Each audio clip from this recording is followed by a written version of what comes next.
Hello everybody and welcome to another jam-packed episode of MBHL on the Ball. I'm your host, Matthew LaFleur Harewood. We've come to the end of the regular season and teams are gearing up for the playoffs. Some have their positions locked in, while others are fighting to survive. In this episode, we have 3 Youth League Finals games, as well as some mixed league action. Let's get straight to it.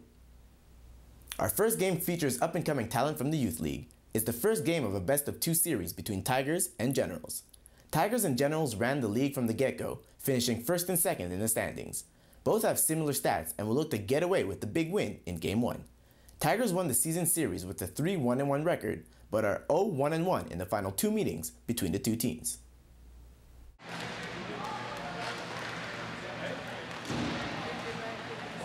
We start this game off with Generals on the attack.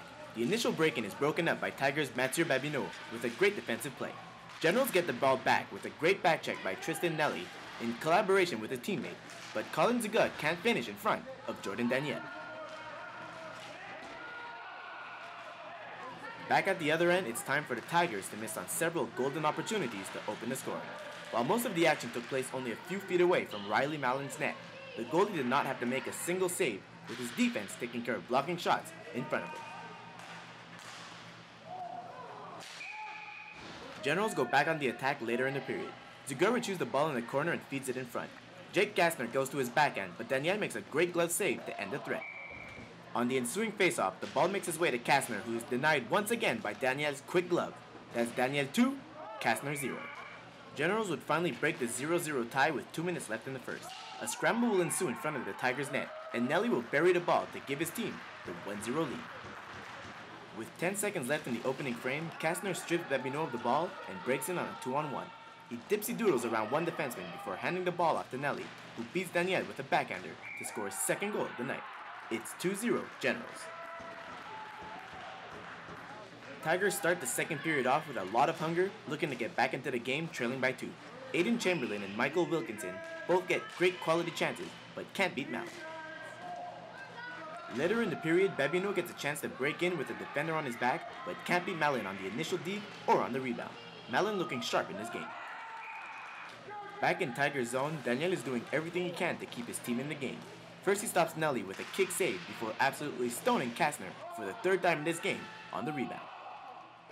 With 40 seconds left in the game and with the goalie pulled out for the extra attacker, Tigers will break the goose egg when Chamberlain gets the ball up close and stuffs it behind Mallon. That would be the only time Mallon would get beaten in the game, and the Generals take Game 1, 2-1. The second place Generals upset the first place Tigers to grab the reins in the best of 2 series.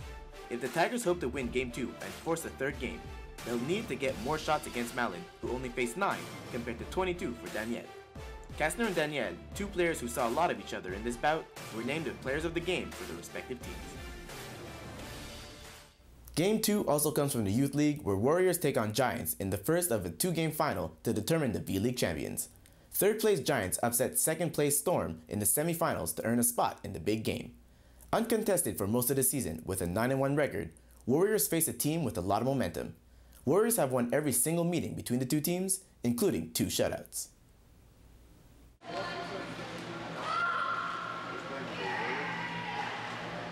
The game begins with Warriors already up by 1 and looking for more. Ben Oiknine speeds by everybody, leading a 3-on-none against Jordan Bélanger. The young superstar steps aside the poke check and bears his shot to the back of the net before the goalie could get back into position. The Warriors look to strike again moments later. Ben Adis gets the ball in the slot, but Bélanger is ready and turns him away. Giants get on the board at the 12-minute mark of the first period. After intercepting the ball at the blue line, Daniel Zuckerman uses his body to protect the ball from the defender on his back before wristing the ball blocker side on Nathan Ohana to cut the lead to 1. Giants would later tie the game up at 2 before 2 quick goals by Adis and Oiknine on this top-shelf snipe show, giving Warriors the 4-2 lead heading into the second period. With the second period only 2 minutes old, Warriors will increase their lead. Liam DeKiro's initial shot misses the net, but Oiknine picks up the rebound behind the net and finds Adis up front, who scores his 3rd goal of the game, completing his hat-trick. Now trailing by 3, Giants claw back closer when Zach Richards is sent in on a breakaway. His first shot gets stopped by Ohana, but the young forward gets his own rebound and slides it by him to bring his team to within 2. Adis would score his fourth goal of the game to make it 6-3 before Oiknine would score his hat-trick of his own on this breakaway, beating Bélanger 5-hole to make it 7-3. Despite the 4-goal deficit, Giants don't quit. Richard breaks in on Ohana, but his shot goes wide. George Manny collects the rebound at the face-off circle and sends it back to the front of the net, where Richards redirects it behind the goalie to cut the lead back to 3. Richard gets another chance to beat the Warriors netminder on another breakaway moments later, but this time Ohana stands tall and holds on to the ball. With 2 minutes left and with the score now 8-4, Richard will complete his hat-trick when his floater from between the circles beats Ohana up high. The game would end in an 8-5 Warriors win. Warriors grab a 1-0 lead in this final series. 3 players registered hat-tricks in this game, a first in on-the-ball history. Another first is an 8-point performance from Ben Oiknine, who had 4 goals and 4 assists in this game. It wasn't a goalie's affair, with Bélanger allowing 8 goals on 28 shots, while Ohana led in 5 on 16. Our third game is also the first of a 2-game final in the Youth League's T-League, with Chiefs facing off with Dream Team. While Chiefs got a bye into the finals, finishing the season atop the standings with a 7-2-1 record, Dream Team eliminated Sharks in the quarterfinals with a 6-3 win. Chiefs won the season series between the two teams with a 3-1-1 record. Let's see how they fared off in this one.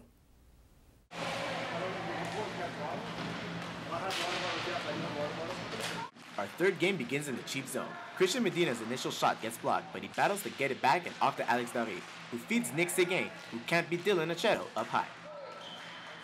Now in Dream Team zone, François Giroir does a dirty dangle to step around his defender with no stick, but his shot is stopped by Kevin Shields. Now for a great display of speed. Look at Daré blow out of his zone and quickly into the Chiefs. Achero turns away the initial attempt and then again on the rebound with Daré crashing into the boards. Dream Team finally opens the scoring midway into the first. Seguin leads a 3-on-2 attack into the Chiefs zone. He uses his defender as a screen and the bouncing shot slips by Achero's glove to make it 1-0 red. Chiefs would tie the game only a minute 20 later. Daniel Tuccinoni does a great job to keep the ball in play. Nicolas Desaulniers retrieves the ball and sends it off to William Bellumar, whose one-timer beats Shield low left side. The game is tied. Now in the second period and with Dream Team holding a 2-1 lead, Tyler Houpe's snipe shot down the right-hand boards ties this game back up at 2 with only 35 seconds gone in the period. 2.5 minutes later, breaking in on an odd man rush, Achero has a hard time controlling Seguin's blast from the point, and Daré is there to bury the juicy rebound glove side to make it 3-2 Dream Team. Another 2.5 minutes after that, Rylan Williams takes advantage of a bouncing ball at the blue line. His shot hits Maxwell Murphy in front of the net, giving him an easy goal with Shields out of position after the initial shot. But only a minute after that, Bellumar will get his second of the game when he redirects Desaulniers' cross-crease pass by Shields. Chiefs take their first lead of the game with their third goal in 6 minutes. Williams would give the Chiefs a 2-goal lead with 13 minutes left before Daré would bring Dream Team back to within 1 when he dances around Achero up close on this very play. Daré would complete the comeback as well as his hat-trick when his wrist shot from a bad angle hits Achero's glove and drops behind the line, tying the game at 5 apiece. That's how this game would end. The tie in Game 1 means that both teams have an equal chance of taking the championship by winning Game 2 of this series. 4 players on each team had multi-point games, with Alex Daré and Sam van Schweinitz being the most productive with 3 points each. Both goalies were equally busy, with Shields facing 19 shots, while Achero faced 22. We now shift over to the Mixed League for our 4th game and find Snuggle Monsters versus Blue Ballers in the Y League. Snuggle Monsters lead their conference with a 7-3-1 record, but sit second overall in the standings. Blue Ballers are in the middle of the pack and are playing for playoff positioning, having already clinched their ticket to the postseason. The Blue Ballers beat Snuggle Monsters 5-2 earlier this season in their only meeting.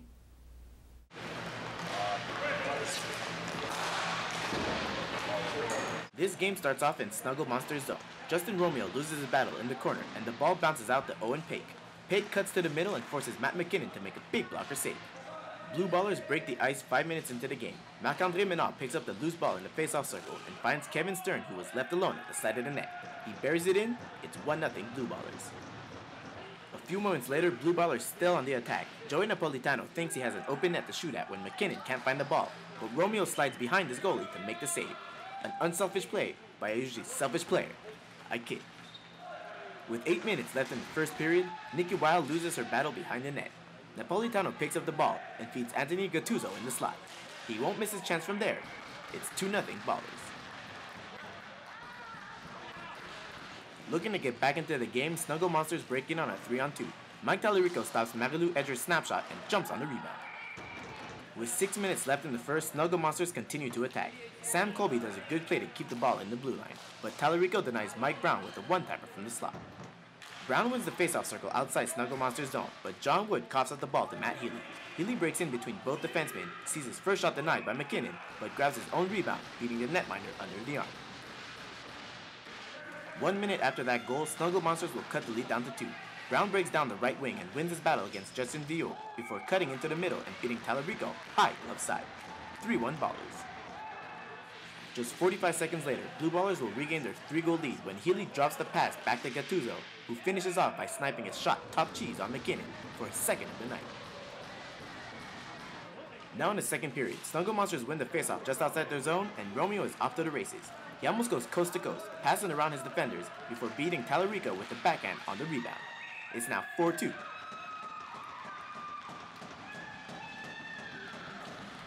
Edger would get a good chance late in the game to get her team to within 1, but Tallarico makes the save, and the Blue Ballers would eventually win it 5-2.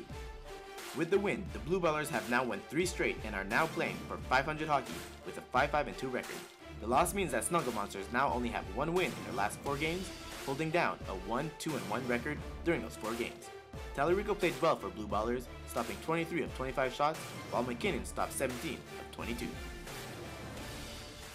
We stay with the mixed league for our last game with Friendship taking on Rage. This is a big game for playoff positioning, with Rage holding a 1-point lead over Friendship in 4th place, but Friendship has a game in hand. A win for either team would temporarily bump them into 3rd place. These two teams met in the first game of the season, with Friendship winning a close one, 3-2.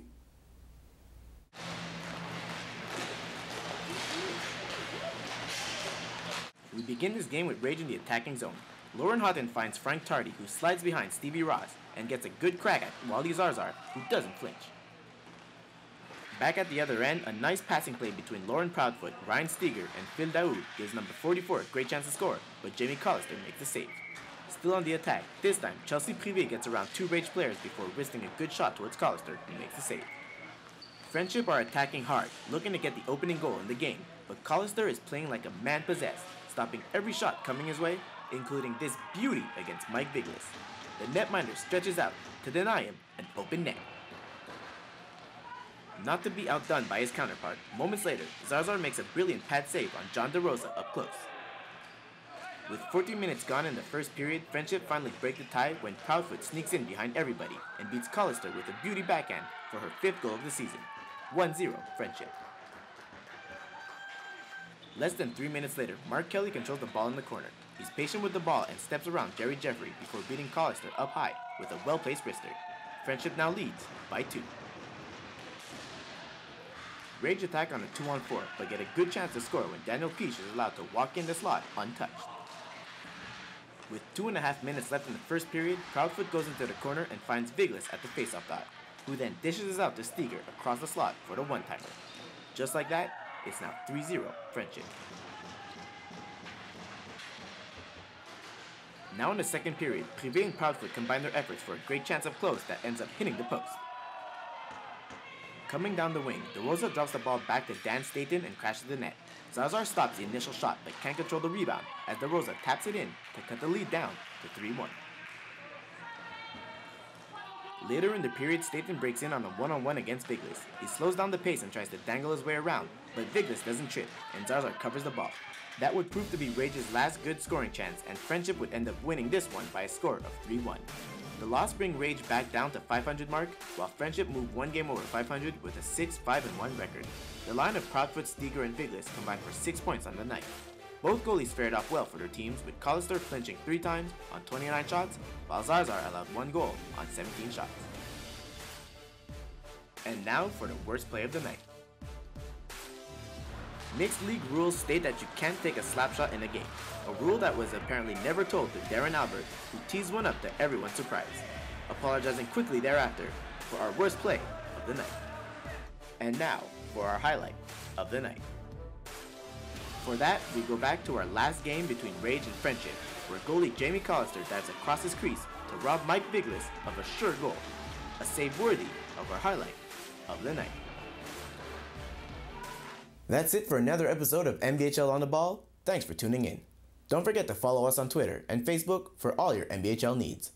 I'm Matthew LeFleur Harwood, wishing you a good day.